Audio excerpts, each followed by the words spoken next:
The New York Mets continue to be one of the best teams in Major League Baseball.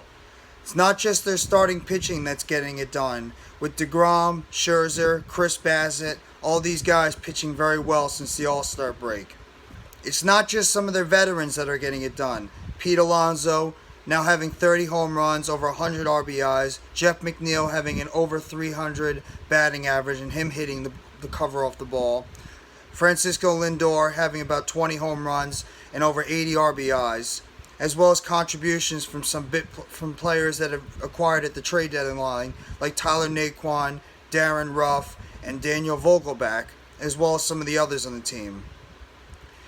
It's not just the fact that Buck Showalter has got this team going into the right direction, and he's managing them up to make sure that they stay focused and they continue on what is the most important thing, and that's not just making the playoffs, but making a deep run and winning a World Series this year. But it's even the young players who the Mets are bringing up from the minor leagues that are starting to contribute and get the job done. And that's exactly who I'm going to be talking about, is the New York Mets number 2 prospect who was called up at the beginning of the middle of this week, and he's just come in and he's fit like a glove, and he's just coming in and contributing like the rest of the New York Mets. And this is nothing that should be out of the ordinary, as he has been somebody that has been one of the most highly regarded prospects for the New York Mets, and he's just been going in and he's been just doing what he's been doing in the minor leagues. And that, of course, I'm talking about is Brett Baty, the 21-year-old who's come up from the minor leagues, and he's continued to just fit right in. He's hit well, he's looked good defensively, and he definitely looks like the New York Mets have themselves a star player in the making at the third base position going forward. So what's going on, everybody? This is NYG Jeffy T 3285, and I'm just going to be talking about Brett Baty, who is not just the present, but he's obviously the future. And this guy has everything what it takes to become one of the next good New York Mets players going forward.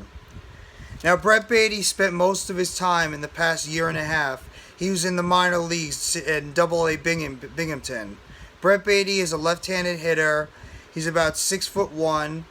He's about 190 pounds. So he's a very lanky guy, but he's also a guy that has a very good smooth swing to him.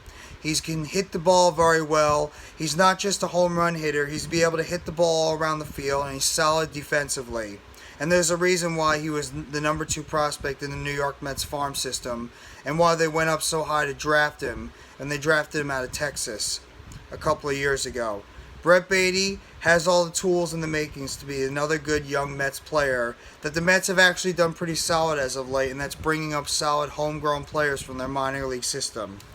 Now, in Double-A for the past couple of years, including this year, Brett Baty in 89 games had a .312 batting average with 19 home runs and 59 RBIs, with 106 hits, 73 runs scored, and he had a .544 slugging percentage, a .950 OPS, and a .406 on-base percentage in about 89 games in Double-A from last year to this year, Double-A Binghamton.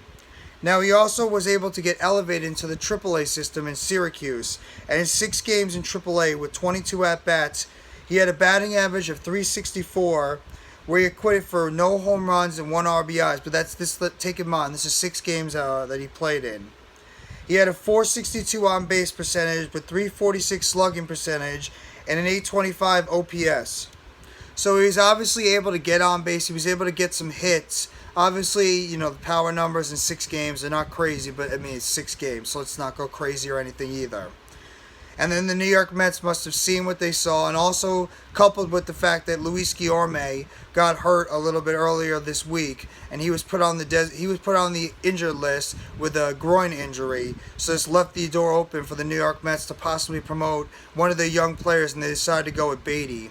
And all Baty has done in 3 games since getting promoted from the minor leagues to the New York Mets team this past Wednesday is he's come in and he's had a .300 batting average in 3 games played in 10 at-bats with 1 home run and 4 RBIs with 3 hits and 1 run scored in a .300 batting average with a 964 OPS, a 364 on-base percentage, as well as a 600 slugging percentage. So he's just come right in, and he's fit in with the rest of this New York Mets squad.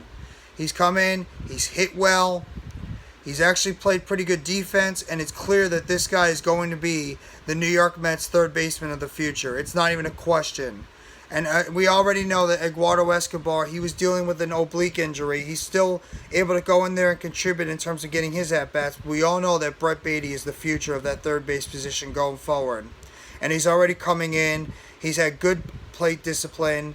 He's already had some good hits in the game. In fact, he was a big reason why the New York Mets won the game last night, coupled with Pete Alonso. Brett Baty having himself a big single and driving in another run scored. So Brett Baty continues to be a guy that's just come in his 3 games that he's played with the New York Mets, and he's been off to a very good start, and he's blended in well with the rest of the New York Mets organization. So we hope that Brett Baty can continue the type of play that he's been playing right now. Obviously, he's a rookie. He's only playing a few games, so you know he's probably going to go through his rookie struggles eventually, but it's a nice thing to do, and to have a rookie come in and be able to help out the team. And don't forget, what helped out the New York Mets team in 2015 is when they brought up Michael Conforto during the minor leagues, and he just came in and he blended well with that team, and he was actually one of the driving forces on why that New York Mets team was able to make the run that they were able to do in 2015. Unfortunately, they did lose in the World Series to the Kansas City Royals, but Michael Conforto was that rookie that they brought up from the minor league system. He blended in well with that team, and he helped elevate that team to the playoffs and actually get them to the World Series. So that's what they're hoping that Brett Baty could do, similar to what happened 7 years ago, is that Brett Baty's going to come in, be that spark for the team at third base, and as well as be able to have some good timely hitting, and maybe not give the team too much because he's only a rookie, and he could just come in and blend in with the rest of the roster. But Brett Baty is the type of player that the New York Mets definitely see as not only just part of their present, but he's somebody they could believe in as part of their future. And we're just going to be curious to see what Brett Baty is going to be able to do for the rest of this 2022 Major League Baseball season, as well as when they make the playoffs, and what type of role Brett Baty is going to be able to provide the New York Mets in third base position, and if he occasionally plays some outfield. But I believe he is going to be the third baseman of the future, and it looks like the future is now. So I hope everybody enjoys the rest of your Saturday morning. This is NYG Jeffy T 3285, and if you enjoy this video, please hit the like button below on the video. Subscribe if you haven't already to NYG Jeffy T 3285 for more breaking news updates, chatter, and roster updates surrounding the New York Mets, New York Giants, Brooklyn Nets, WWE Wrestling, as well as food for thought. Turn on the bell for notifications on when the next short drops for the New York Mets or video. And leave a comment below on what your expectations are for Brett Baty the rest of this year and into the playoffs. If you think he's going to be a kid, if you think he's going to be somebody that's going to be able to contribute and help this New York Mets team get to where they want to be, and that's obviously in a long playoff run and maybe get to the World Series. What do you think his role is going to be going forward, and what do you think this kid is going to be able to bring to the New York Mets in the present and obviously into the future for this team going forward? So I hope everybody enjoys the rest of your Saturday morning. Take it easy, and let's go New York Mets. All you got to do is believe. You got to believe in those New York Mets from Queens.